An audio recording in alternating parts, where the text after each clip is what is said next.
घटना घटी। खाटू श्याम और बालाजी सरासर बालाजी मंदिर से लौटते वक्त यह हादसा हुआ था। एक पिकअप वैन की कंटेनर से यहां टक्कर हुई थी और पिकअप वैन में 20 से ज्यादा श्रद्धालु बैठे हुए थे। यूपी के एटा जिले के असरौला के ये लोग थे। हादसे में 7 बच्चों समेत 12 लोगों की मौत हुई थी। 2025 की ही इसी साल के अगस्त की हम बात कर रहे हैं। सितंबर अक्टूबर 2 ही महीना हुआ है दोस्तों, सिर्फ 2 महीना। अगस्त, सितंबर, अक्टूबर और फिर एक घटना घट जाती है। बहरहाल हम आपको ताजा अपडेट दे दें, जोधपुर में शवों का डीएनए टेस्ट होगा। महात्मा गांधी अस्पताल की मोर्चरी में 9 शव रखाए गए हैं। 10 शवों को एम्स की मोर्चरी में रखवाया गया है और हादसे के वक्त जो है 20 लोगों की मौत की पुष्टि हो चुकी है। जिंदा जल गए हैं वो लोग। कई शव ऐसे हैं जिनको देख पाना मुश्किल है, जिनको जो समझ में नहीं आ रहे हैं। वो प्लेन क्रैश याद कीजिए, कुछ महीने पहले जो हुआ था और दर्दनाक हादसा जहां पर शवों का ऐसे ही डीएनए टेस्ट हो रहा था, क्योंकि उसे समझ पाना, शिनाख्त कर पाना उसकी बहुत मुश्किल भरा एक चुनौती बन चुका था। और ऐसा ही कुछ यहां पर भी देखने को मिला है। हादसे के बाद चीख पुकार मच गई। कई लोगों की हादसे में मौत की खबर है, जैसा हम पुष्टि कर रहे हैं 20 लोगों की। कई लोग जो हैं यहां पर घायल हैं। 70% से ज्यादा जले हुए हैं। 70% burn is a big number. जलने की वजह से शवों की पहचान मुश्किल है, जैसा हमने पहले भी बताया। शवों की पहचान के लिए डीएनए टेस्ट लगातार चल रहा है।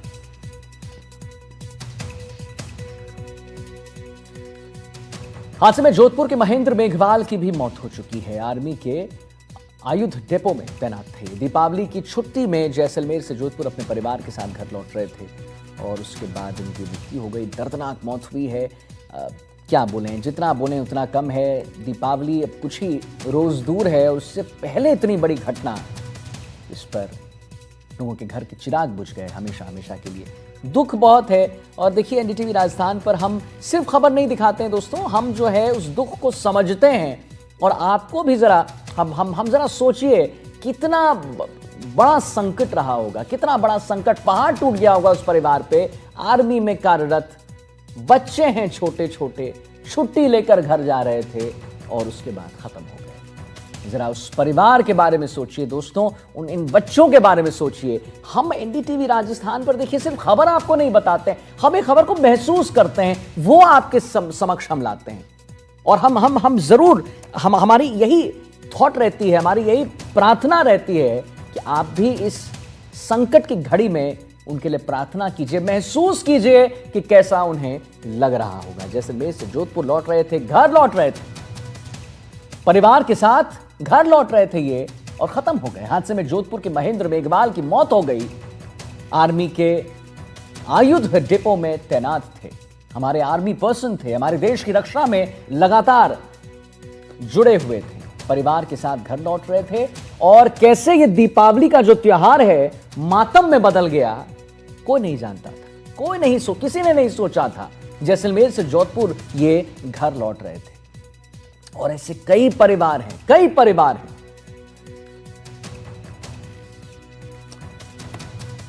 ज्यादा जानकारी के लिए शशि मोहन जी हमारे साथ जुड़ गए हैं, हमारे संवाददाता हैं। शशि जी, जैसा कि मैं हमेशा अपने दर्शकों से कहता हूं, और हम एनडीटीवी राजस्थान पर सिर्फ खबर बताते नहीं है शशि जी, उसको महसूस करके बताते हैं। वो पीड़ा हमें भी होती है, प्रमुखता से लोगों के सवाल हम रखते हैं। शशि जी, क्या लेटेस्ट अपडेट उन लोगों के बारे में बताइए जो अभी भी जिंदगी और मौत के बीच झूल रहे हैं, वो भी उनकी स्थिति कैसी है?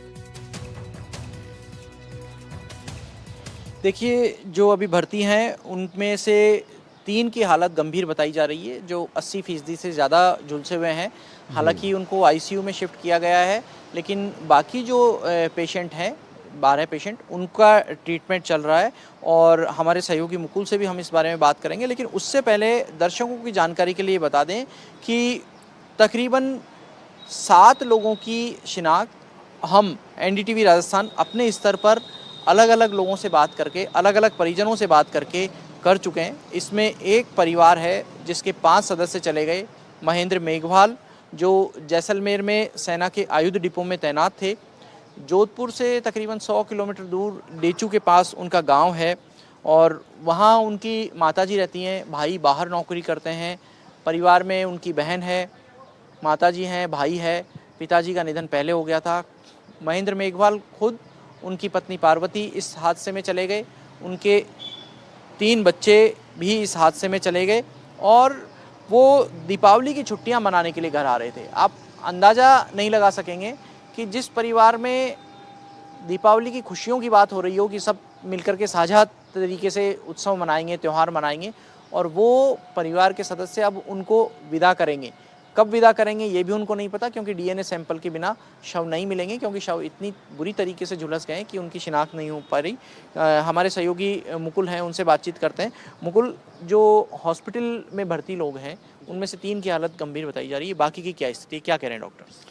बिल्कुल, जो 3 हैं जो ज़्यादा क्रिटिकल हैं उनको जो है वो बर्न आईसीयू में जो है वो वेंटिलेटर पर शिफ्ट किया गया है और इसके अलावा जो अन्य जो घायल हैं उनकी स्थिति बेहद नाजुक बताई जा रही है, जिसमें जो अधिकांश हैं कोई 60% जो है वो जला हुआ है, कोई 70% तक जला हुआ है। और जैसा कि कल जब मुख्यमंत्री भजनलाल शर्मा जब पहुंचे थे तो उन्होंने भी साफ हिदायत दी थी, क्योंकि जो बर्न केस होते हैं उनमें इन्फेक्शन का खतरा ज़्यादा रहता है। और मुख्यमंत्री ने भी जो है जब वो उनके घायलों के कुशलक्षेम पूछने गए थे तो तमाम प्रशासनिक अधिकारियों को, चाहे वो पुलिस कमिश्नर हो, जिला कलेक्टर हो, उनको भी बाहर रखा गया था। और सिर्फ जो चिकित्सा विभाग से जुड़े हुए जो अधिकारी हैं, चाहे एसएन मेडिकल कॉलेज के प्रिंसिपल हैं, जो एमजीएस के सुप्रीडेंट हैं, मथुरा दास माथुर के सुप्रीडेंट हैं और जो बर्न यूनिट के प्रभारी हैं, उनको ही भीतर प्रवेश दिया गया था। और एक-एक से जो है वो मुख्यमंत्री ने जो है मरीज की जानकारी ली और किस प्रकार से उनका जो है वो उनको इमरजेंसी में लाया गया, तब से लेकर आगे उनकी क्या उपचार दिया जाएगा, अगर जरूरत पड़ी तो जयपुर के एसएमएस अस्पताल से भी जो है वो विशेषज्ञों को जो है वो यहाँ भेजने की जो है वो तैयारी कह सकते हैं। बर्न वार्ड में बहुत सावधानी बरतनी होती है, क्योंकि जो सेप्टिसीमिया होता है, जो इन्फेक्शन होता है, वो बहुत जल्दी हो जाता है बर्न के पेशेंट के।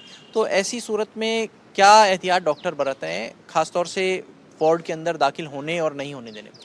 जैसा कि जो मरीज जो उसमें बर्न आईसीयू में है उसमें तो किसी को भी जो है परिजन को प्रवेश नहीं दिया जा रहा है। और इसके अलावा जो जनरल वार्ड में फिलहाल जो बर्न यूनिट है उसमें जो मरीज जो भर्ती हैं उनके पास भी जो है परिजन को पूरे प्रिकॉशंस के साथ में जो है वो मास्क होना चाहिए, सर पर जो है वो एक कैप होनी चाहिए और सारे प्रिकॉशंस, क्योंकि कल जिला कलेक्टर जोधपुर जो है वो गौरव अग्रवाल, उन्होंने भी जब घायलों को यहाँ लाया जा रहा था तो तमाम जो लोग उस समय जब बिना मास्क के, तो उनको भी जो है ये निवेदन किया गया था, क्योंकि जो घायल आ रहे थे तो करीब 70% से अधिक घायल थे, तो उन्हें इन्फेक्शन का खतरा ज़्यादा रहता है। तो उन्होंने ये एक निवेदन किया था कि सभी लोग जो है वो मास्क पहने, जिससे कि जो है वो भी इन्फेक्शन से बच सके और जो घायल है उनको भी जो है किसी प्रकार का जो है वो बैक्टीरिया ना लगे, इन्फेक्शन ना लगे, जिससे उनका जो है वो एक बेहतर उपचार उनको जो है वो समय पर जो है वो मिल सके। प्रभारी मंत्री मदन दिलावर भी आ रहे हैं? जी बिल्कुल, आज करीब 12 बजे जो है वो जिला प्रभारी मंत्री मदन दिलावर जो है उनका प्रस्तावित कार्यक्रम है, जहाँ वो सीधा महात्मा गांधी अस्पताल पहुंचेंगे और जो भर्ती हैं मरीज उनकी जानकारी लेंगे, चिकित्सकों से जानकारी लेंगे और किस प्रकार से उनको उपचार दिया जा रहा है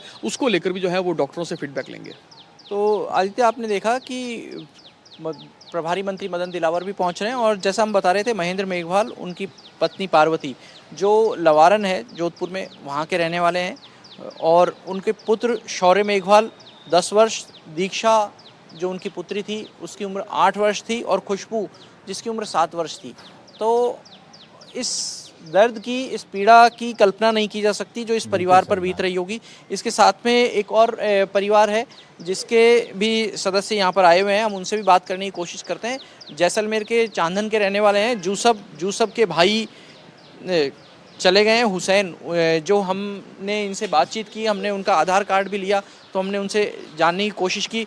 जूसब जी, क्या बात हुई आपकी, क्या प्रशासन से बातचीत हुई, क्या कह रहे हैं? प्रशासन तो कुछ नहीं हुई।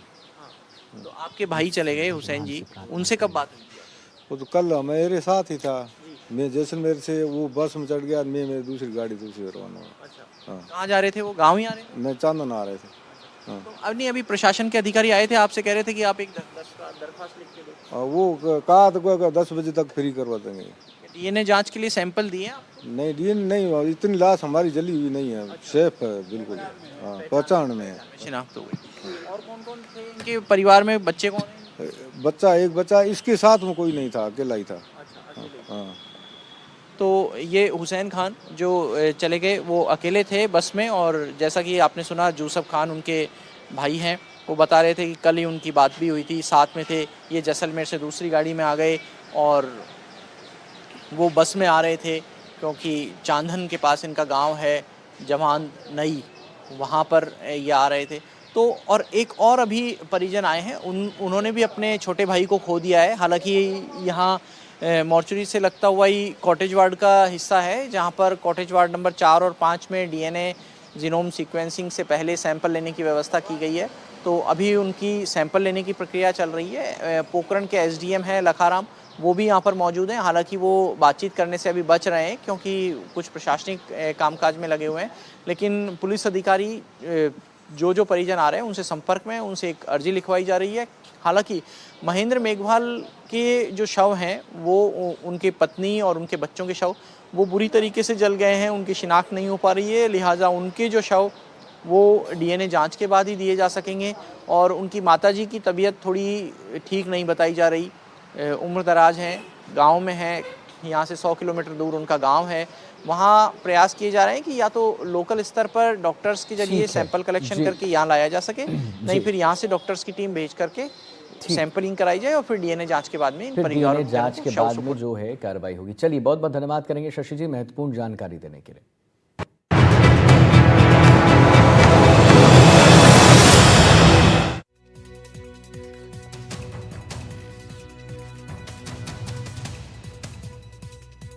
आइए बात करेंगे 100 न्यूज की, आने 100 खबरें फटाफट अंदाज में।